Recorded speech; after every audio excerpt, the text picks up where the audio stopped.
അപ്പം നമ്മളിന്ന് വൈക്കത്തമ്പലത്തിൽ പോവാണേ. പെട്ടെന്ന് പ്ലാൻ ചെയ്തതാ. ഇന്നലെ രാത്രി വിളിച്ചിട്ട് പറഞ്ഞ് പെട്ടെന്ന് റെഡി ആവണം, രാവിലെ വരണമെന്ന്. അപ്പം നമ്മൾ രാവിലെ കണ്ട് റെഡിയായിട്ട് പോവാം. നമ്മൾ മാത്രം പുതിയ ചുരിദാറൊക്കെ ഇട്ടേക്കുക. എല്ലാ പ്രാവശ്യം അല്ലേ ഇടുന്നേ. ഹലോ, അപ്പം ഞാൻ ആദ്യം പറഞ്ഞത് കൂട്ട് തന്നെ നമ്മളിന്ന് വൈക്കത്തമ്പലത്തിൽ പോവുകയാണ്.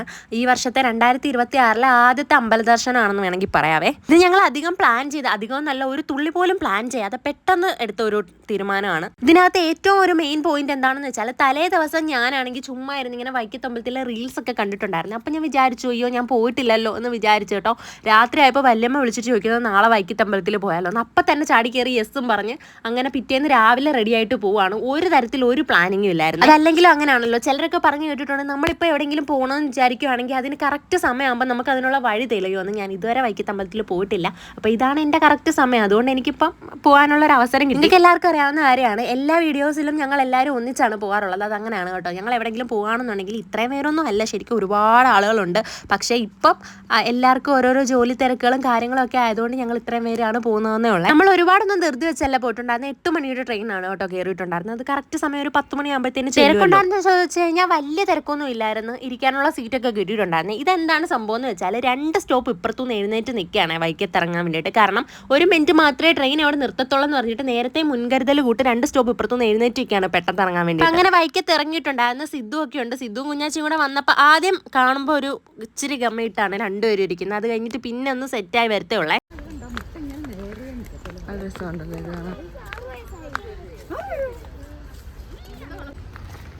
വല്യപ്പച്ചനും വല്യമ്മച്ചി അവിടെ നിന്ന് നിൽക്കുക. ഇതോടല്ലേ നമ്മുടെ കൂടെ വന്നാളോ, അതുകൊണ്ടാ പോന്നെ. മുരളിച്ചനായ ആദ്യമേ ഓടിപ്പോയിട്ടുണ്ടായിരുന്നു. അതിന് ഞങ്ങൾ കളിയാക്കിക്കൊണ്ട് നിൽക്കുകയായിരുന്നു. അത് കഴിഞ്ഞിട്ട് പിന്നെ നമ്മൾ ബസ് സ്റ്റോപ്പിൽ പോയി ആദ്യം തന്നെ ഒരു ബസ് കണ്ടിട്ടുണ്ടായിരുന്നു. അതിൽ കയറിയിട്ടുണ്ടായിരുന്നു. ആദ്യത്തിന് ബസ്സിലും വലിയ തിരക്കൊന്നും ഇല്ലായിരുന്നു. അത്യാവശ്യം നിൽക്കാവുന്ന തിരക്ക് മാത്രമേ ഉള്ളായിരുന്നു. അങ്ങനെ നമ്മൾ വൈക്കത്ത് പോയി ഇറങ്ങിയിട്ടുണ്ടായിരുന്നു. അമ്പലത്തിന്റെ മുന്നിൽ തന്നെ ആണല്ലോ ബസ് സ്റ്റോപ്പ്, അതുകൊണ്ട് അത് ഭയങ്കര എളുപ്പമാണ്. മെയിൻ ഒരു കാര്യം എന്താണെന്ന് വെച്ചാൽ, നമ്മൾ തിരുവാതിരയുടെ തലേദിവസമാണ് കേട്ടോ പോയിട്ടുണ്ടായിരുന്നത്. മഹാദേവന്റെ അമ്പലത്തിൽ തിരുവാതിരയുടെ തലേദിവസമൊക്കെ നല്ല തിരക്കായിരിക്കുമല്ലോ. അപ്പം നമ്മൾ പോകുന്ന വഴിക്കാണ് ശരിക്കും പറഞ്ഞാൽ നാളെ തിരുവാതിരയാണ് എന്ന് ഓർത്തത്. അപ്പോൾ തിരക്കായിരിക്കുമോ എന്നുള്ളൊരു ടെൻഷൻ ഉണ്ടായിരുന്നു. തിരക്കുണ്ടായിരുന്നോ എന്ന് ചോദിച്ചാൽ ഭയങ്കര തിരക്കൊന്നും ഇല്ലായിരുന്നു കേട്ടോ. എന്നാൽ അത്യാവശ്യം തിരക്കുണ്ടായിരുന്നു. നമ്മൾ അമ്പലത്തിന്റെ മുന്നിൽ നിന്ന് തന്നെ എണ്ണയും തിരിയൊക്കെ മേടിച്ചുകൊണ്ടാണ് അകത്തോട്ട് കയറിയിട്ടുണ്ടായിരുന്നത്. എനിക്ക് പിന്നെ അമ്പലത്തിൽ പോയി കഴിഞ്ഞാൽ ഈ മിറർ സെൽഫി അത് നിർബന്ധമാണ്. എന്താണെന്ന് അറിയത്തില്ല, എനിക്കിഷ്ടമാണ്. അപ്പോൾ അത് അവിടെ 2 ദിവസം തിരുവാതിരയുടെ ഉത്സവമൊക്കെ നടക്കുന്നുണ്ടെന്നൊക്കെ പറഞ്ഞു. അവിടെ ഫ്ലെക്സ് ഒക്കെ വെച്ചിട്ടുണ്ടായിരുന്നേ. അത് ഒട്ടും പ്ലാൻ ചെയ്യാതില്ലയോ. ഞങ്ങൾ ഇന്ന് രാവിലെയാ വരുന്നെന്ന് പ്ലാൻ ചെയ്തത്.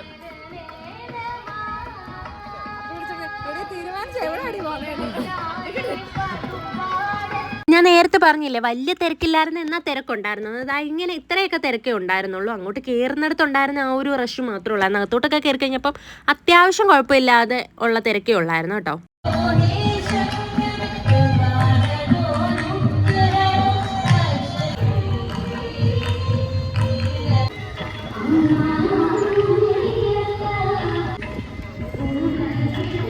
അമ്പലത്തിന്റെ തൊട്ടു മുന്നിലാണ് കലാപീഠം. നമ്മുടെ വിഷ്ണുവണ്ണൻ ഇവിടെ പഠിച്ചതാണ് കേട്ടോ ഈ കലാപീഠത്തില്. ദേവിയമ്മയൊക്കെ ഒരുപാട് വട്ടം വന്നിട്ടുണ്ടെന്നൊക്കെ ഇങ്ങനെ പറഞ്ഞുകൊണ്ടിരിക്കുവായിരുന്നു. പിന്നെ നമ്മൾ വിളക്കിലെല്ലാം എണ്ണയൊക്കെ ഒഴിച്ചിട്ട് നേരെ കയറി തൊഴുതിട്ടുണ്ടായിരുന്നു കേട്ടോ. അകത്തോട്ട് ഫോണൊന്നും എടുക്കാൻ പറ്റത്തില്ലല്ലോ, അതുകൊണ്ട് ഞാൻ ഫോണൊക്കെ ഓഫ് ചെയ്ത് വെച്ചു. എന്നിട്ട് നന്നായിട്ട് തൊഴാൻ പറ്റിയിട്ടുണ്ടായിരുന്നു. തിരക്കുണ്ടായിരുന്നു ചോദിച്ചാൽ ഞങ്ങൾ ആദ്യം പോയി നിന്ന ക്യൂവിൽ നിന്നൊരു ആളെ ഞങ്ങളുടെയൊക്കെ പറഞ്ഞിട്ടുണ്ടായിരുന്നു അങ്ങോട്ട് കയറി നിന്ന് കഴിഞ്ഞാൽ നന്നായിട്ട് തൊഴാന്ന് പറഞ്ഞ് അടുത്ത ക്യൂവിലോട്ട് വിട്ടിട്ടുണ്ടായിരുന്നു. കാരണം അവർ അവിടുത്തുകാർ തന്നെയാണ്. അപ്പോൾ എപ്പോഴും തൊഴുന്നതാണ്, നിങ്ങളല്ലേ വല്ലപ്പോഴും വരുന്നതെന്ന് പറഞ്ഞ് നമ്മളെ പറഞ്ഞ് അങ്ങോട്ട് വിട്ടിട്ടുണ്ടായിരുന്നു കേട്ടോ. അങ്ങനെ നന്നായിട്ട് തൊഴാൻ പറ്റി. തൊഴുതൊക്കെ ഇറങ്ങി കഴിഞ്ഞിട്ട് നന്ദി ഭഗവാന്റെ അടുത്ത് പോയി കാര്യങ്ങളൊക്കെ പറഞ്ഞ് സെറ്റാക്കി വെച്ചിട്ടുണ്ടായിരുന്നു കേട്ടോ.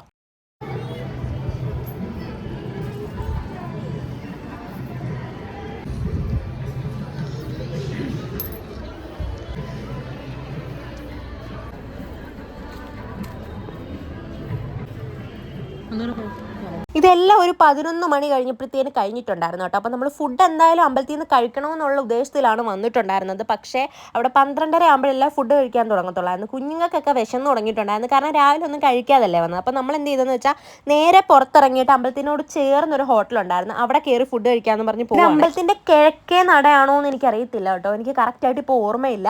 അപ്പോൾ നമ്മൾ അമ്പലത്തിനകത്തൂടാണ് ഇറങ്ങുന്നതെന്നുണ്ടെങ്കിൽ തൊട്ട് എളുപ്പമാണ്, അടുത്താണ്. പക്ഷേ നമ്മൾ ചെരുപ്പ് വെളിയിൽ ഇട്ടിരുന്നത് കൊണ്ട് തന്നെ കറങ്ങിയാണ് വന്നിട്ടുണ്ടായിരുന്നത്. അപ്പം അമ്പലത്തിൽ രാവിലെ വന്നു കഴിഞ്ഞാൽ മസാല ദോശയും വടയും നിർബന്ധമാണല്ലോ. അങ്ങനെ ഞങ്ങൾ മസാല ദോശയും വടയാണ് കഴിച്ചിട്ടുണ്ടായിരുന്നത്. അവിടെ നല്ല തിരക്കായിരുന്നതുകൊണ്ട് മുരളിക്കോച്ചൻ തന്നെ കറി എടുത്ത് ഞങ്ങൾക്ക് വിളമ്പി തരുമായിരുന്നേ. അങ്ങനെ നമ്മൾ ഫുഡൊക്കെ കഴിച്ച് കഴിഞ്ഞിട്ട് നേരെ അമ്പലത്തിലോട്ട് തന്നെ തിരിച്ചു വന്നിട്ടുണ്ടായിരുന്നു. കാരണം എന്താണെന്ന് വെച്ചാൽ നമുക്ക് പറ്റുവാണെങ്കിൽ കിട്ടുവാണെങ്കിൽ ഇവിടുത്തെ ഫുഡ് കഴിക്കണം എന്നുള്ളൊരു ആഗ്രഹം ഉണ്ടായിരുന്നു. കാരണം ഇവിടുത്തെ വിശ്വാസപ്രകാരം വൈക്കത്തമ്പലത്തിലെ ആഹാരം കഴിച്ചു കഴിഞ്ഞാൽ ഉദര രോഗങ്ങളൊക്കെ മാറും എന്നൊക്കെ ഞാൻ കേട്ടിട്ടുണ്ടേ. ഞാൻ പറഞ്ഞില്ല, തലേന്ന് ഞാനൊരു റീൽസ് കണ്ടെന്ന്. ആ റീൽസാണ് കേട്ടോ ഞാൻ കണ്ടത്. അപ്പോൾ എന്തായാലും ഒന്ന് ഫുഡ് കഴിക്കണമെന്നുള്ളൊരു ആഗ്രഹം ഉണ്ടായിരുന്നു. ഇതിൻ്റെ ട്വിസ്റ്റ് എന്താണെന്ന് വെച്ചാൽ ഭയങ്കര തിരക്കായിരുന്നു കേട്ടോ. അമ്പലത്തിനകത്ത് തൊഴാൻ നിൽക്കുമ്പോൾ ഒരു 3-4 ക്യൂ ആയിട്ട് നിന്നതുകൊണ്ട് നമ്മൾ ഇത്രയും തിരക്കുണ്ടെന്ന് അറിഞ്ഞില്ല. പക്ഷേ ആഹാരം കഴിക്കുന്നിടത്ത് നല്ല തിരക്കുണ്ടായിരുന്നു. പക്ഷേ നമ്മൾ വെയിറ്റ് ചെയ്തതിന് ബലം ഉണ്ടായേ, ആഹാരം നമുക്ക് കിട്ടിയിട്ടുണ്ടായിരുന്നു. അങ്ങനെ ഫുഡ് കഴിക്കുന്നിടത്തൊന്നും എടുക്കാൻ പറ്റത്തില്ല, അതും എടുത്തില്ലായിരുന്നു. പക്ഷേ വീഡിയോ ഞാൻ എടുത്തിട്ടില്ലായിരുന്നു ഫുഡ് കഴിക്കുന്നിടത്ത്. അത് കഴിഞ്ഞിട്ട് നമ്മൾ നേരെ അവിടെ നിന്ന് ഇറങ്ങിയിട്ട് ബസ് സ്റ്റോപ്പിൽ വന്നിട്ട് ഒരു നാരങ്ങ വെള്ളം കുടിച്ചിട്ടുണ്ടായിരുന്നു. നല്ല ഉപ്പിട്ടൊരു നാരങ്ങ വെള്ളം കുടിച്ചു. അങ്ങനെ നാരങ്ങ വെള്ളമൊക്കെ കുടിച്ചുകൊണ്ട് വന്നപ്പോഴാണ് കേട്ടോ ഇവിടുത്തെ ആളുകളുടെ കാര്യം പറയണം. എല്ലാവരോടും ഭയങ്കര സ്നേഹമുള്ള ആളുകളാണ്. കാരണം എന്താ വെച്ചാൽ ഞാൻ പറഞ്ഞില്ലേ, അമ്പലത്തിനകത്ത് വെച്ച് ഒരാൾ നമ്മളോട് അവിടെ പോയി ഒന്ന് തൊഴാനെന്ന് പറഞ്ഞെന്ന്. അത് മാത്രമല്ല, അതാ ഇവിടെ വെള്ളം കുടിച്ചുകൊണ്ട് വന്നപ്പോൾ ഈ അങ്കിള് ചോദിച്ചു വീട് എവിടെയാണ്. ഞങ്ങൾ ഓച്ചിറയിലാണെന്ന് പറഞ്ഞപ്പോൾ ഈ അങ്കിളിന്റെ വൈഫിന്റെ വീട് ഓച്ചിറയിലാണ്. അപ്പോൾ വൈഫിനെ ഒന്ന് വിളിച്ചു തരട്ടെ, സംസാരിക്കാവോ, പരിചയക്കാരാണോന്ന് അറിയാവല്ലോ എന്നൊക്കെ പറഞ്ഞ് ഭയങ്കര കാര്യമായിരുന്നു കേട്ടോ. പിന്നെ വൈഫിനെ വിളിച്ചു തന്നിട്ടുണ്ടായിരുന്നു, അമ്മ സംസാരിച്ചിട്ടൊക്കെ ഉണ്ടായിരുന്നേ.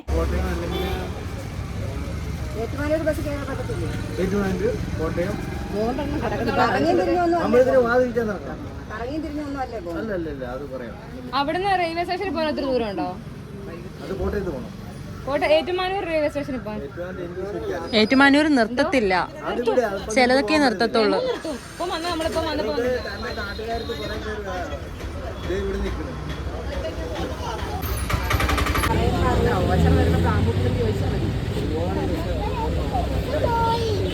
നേരെ വീട്ടിൽ പോകാൻ തിരിച്ചൊന്നുമാണ് അതുവരെ ഉണ്ടായിരുന്ന പ്ലാൻ എങ്കിൽ അവിടെ നിന്ന് തന്നെ വേറൊരു സ്ഥലത്തും കൂടെ പോകാൻ പ്ലാൻ ചെയ്തിട്ടുണ്ടായിരുന്നു, ഏറ്റുമാനൂർ അമ്പലത്തിലോട്ടും കൂടെ. ഞാൻ അത് അടുത്ത വീഡിയോ ആയിട്ട് കൊടുക്കാം. കാരണം അത് ഒരുപാട് ലോങ് വീഡിയോ ആയിപ്പോ. ഇത് രണ്ടും കൂടെ മിക്സ് ചെയ്തിട്ട് ഞാൻ അങ്ങനെ ബോറടിപ്പിക്കുന്നില്ല. അതുകൊണ്ട് അടുത്ത വീഡിയോ ആയിട്ട് ഇടാവേ. അപ്പോൾ നിങ്ങൾ ആദ്യമായിട്ടാണ് എൻ്റെ ചാനൽ കാണുന്നതെന്നുണ്ടെങ്കിൽ ഉറപ്പായിട്ടും ഒന്ന് സബ്സ്ക്രൈബ് ചെയ്യണം, സപ്പോർട്ട് ചെയ്യണം. എപ്പോഴും പറയുന്നത് തൊട്ട് തന്നെ ഈ വീഡിയോ ഇഷ്ടപ്പെട്ടിട്ടുണ്ടെങ്കിൽ ഒന്ന് ലൈക്കും കമന്റും ചെയ്തേക്കണം. പിന്നെ അടുത്ത വീഡിയോ ആയിട്ട് കാണുന്നേരം വരെ ടാറ്റാ.